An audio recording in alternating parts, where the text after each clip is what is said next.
जय बद्री केदारनाथ दोस्तों, बहुत बहुत स्वागत है आपका मेरे एक और वीडियो में।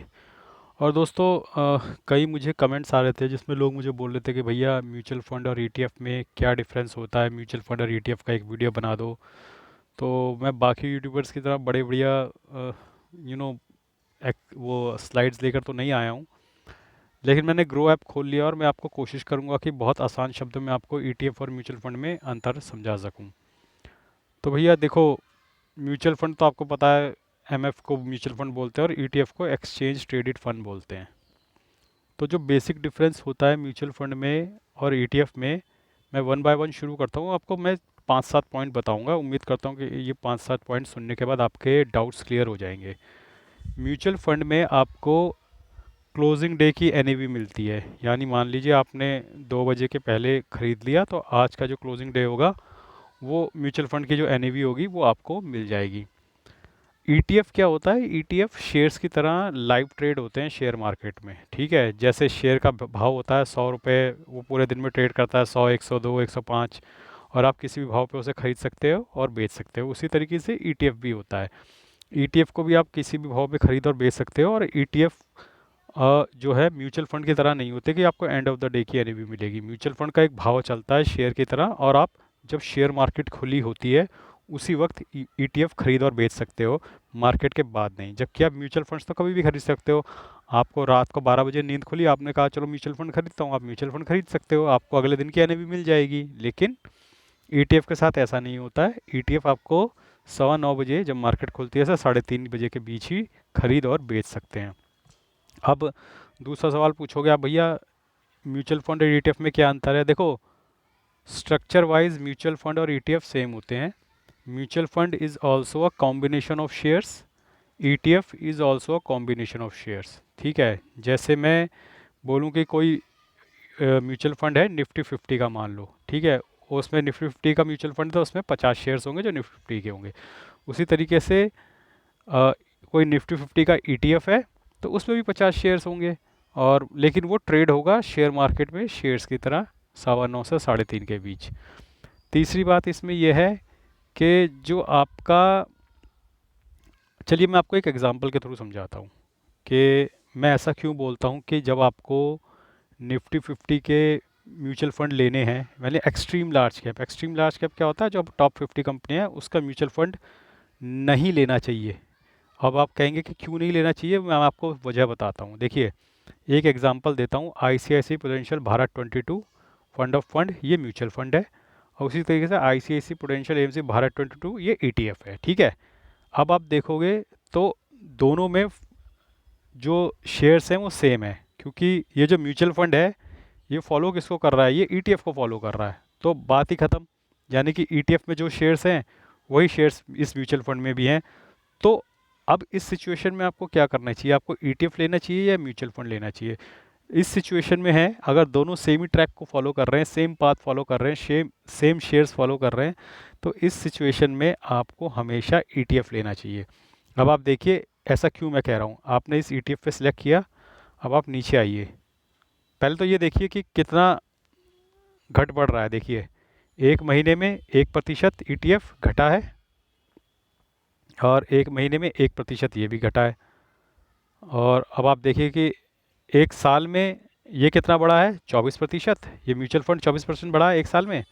अब आप इसमें आ जाइए ईटीएफ में, तो एक साल में ये भी 24% बढ़ा है। ऐसा क्यों?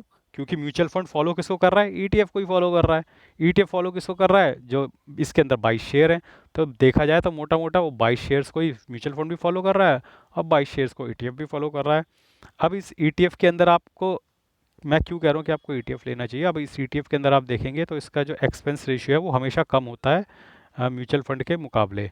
तो यहाँ पे एक्सपेंस रेशियो क्या आ रहा है? देखिए, ये ईटीएफ है भारत 22 ईटीएफ, 0.07%, ठीक है। अब निकलते हैं ईटीएफ से बाहर, जाते हैं म्यूचुअल फंड के अंदर। म्यूचुअल फंड के अंदर हम देखेंगे एक्सपेंस रेशियो क्या है? 0.12, यानी ऑलमोस्ट डबल।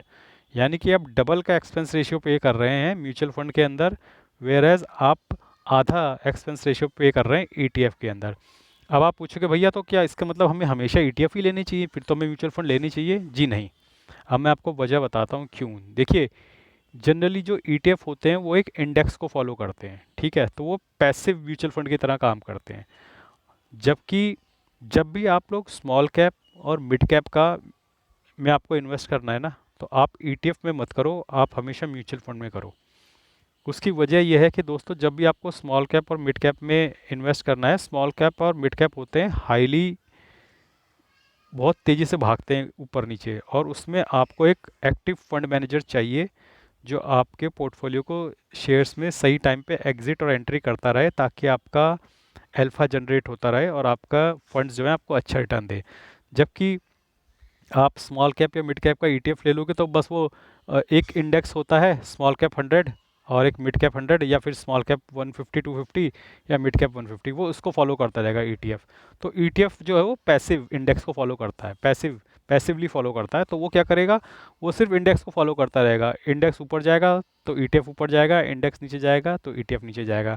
जबकि आप स्मॉल कैप और मिड कैप के म्यूचुअल फंड लोगे तो म्यूचुअल फंड में आपको फंड मैनेजर की एक्सपर्टीज़ की ज़रूरत होती है। वो अगर ऐसा प्रेडिक्ट करेगा कि स्मॉल कैप में गिरावट आने वाली है, तो वो पहले ही बेचकर आपको थोड़ा अल्फा जनरेट करवाने की कोशिश करेगा, और जब उसको ऐसा लगेगा कि एक अच्छी बाइंग आ सकती है म्यूचुअल स्मॉल कैप और मिड कैप में, तो वो एडवांस में ही खरीद कर आपको एक अच्छा रिटर्न दिलवाने की कोशिश करेगा। तो ऐसा आपको म्यूचुअल फंड बाय करना है जब आप स्मॉल कैप और मिड कैप में हैं।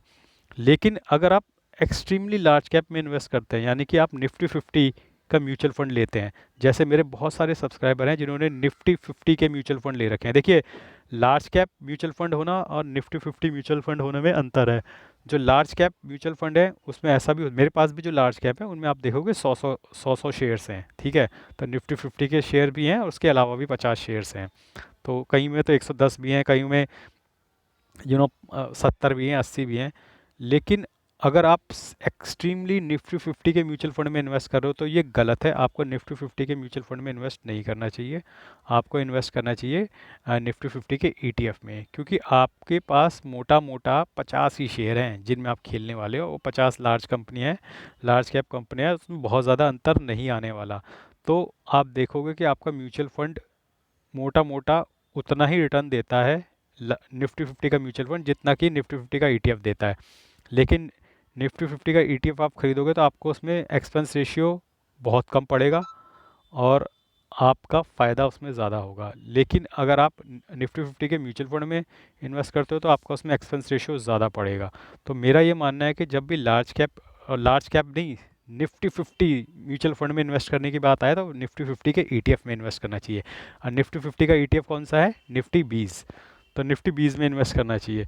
लेकिन कभी भी निफ्टी 50 के म्यूचुअल फंड में इन्वेस्ट नहीं करना चाहिए। हाँ, लार्ज कैप म्यूचुअल फंड है जिसमें 50, जिसमें 70 80 100 शेयर है, वो अलग चीज़ है, तो उसमें आप इन्वेस्ट कर सकते हो। लेकिन एक्सक्लूसिवली निफ्टी 50 के म्यूचुअल फंड में इन्वेस्ट नहीं करना चाहिए। अगर आपको निफ्टी 50 के म्यूचुअल फंड में इन्वेस्ट करना है तो आपको हमेशा निफ्टी 20 में ही इन्वेस्ट करना चाहिए।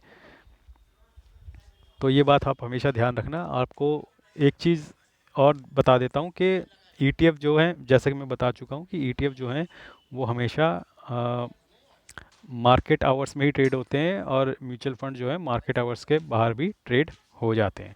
तो ये बात हमेशा ध्यान रखिएगा। तो दोस्तों, उम्मीद करता हूँ मैंने आपको काफ़ी हद तक ये चीज़ समझा दी होगी कि ईटीएफ और म्यूचुअल फंड में क्या अंतर होता है। फिर भी अगर आपको कोई डाउट हो तो आप मुझे कमेंट सेक्शन में बता सकते हैं।